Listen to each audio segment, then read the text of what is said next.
స్వర్గంలో ఉంటారు, కానీ యుద్ధం చేయాల్సి వస్తే భూమి మీదే ఎందుకు పుడతారు? రాముడు, కృష్ణుడు, నరసింహుడు ఎవరు స్వర్గం నుంచి యుద్ధం చేయలేదు. అందరూ మనిషిలా పుట్టారు. ఎందుకు? పురాణాల ప్రకారం 3 లోకాలు ఉన్నాయి. దేవలోకం, పాతాళలోకం, భూలోకం. స్వర్గంలో ఉన్న దేవుళ్ళు పాత కర్మ ఫలాన్ని అనుభవిస్తారు, కానీ అక్కడ కొత్త కర్మ చేయలేరు. ధర్మం నిలబెట్టాలి అంటే కర్మ చేయాల్సిందే.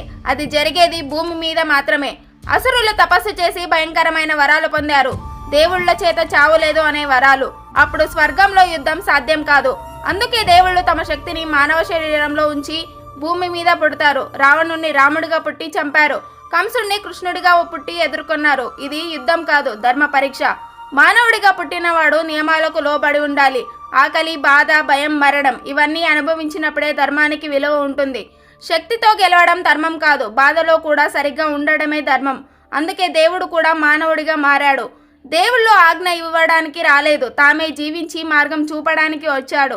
రాముడి త్యాగం, కృష్ణుడి బుద్ధి, నరసింహుడి ధర్మరక్షణ దేవుడు చెప్పలేదు, చేసి చూపించాడు. దేవుడు గొప్పవాడు కాబట్టి కాదు, మనిషిలా బలహీనుడై కూడా ధర్మాన్ని నిలబెట్టినందుకే దేవుడు.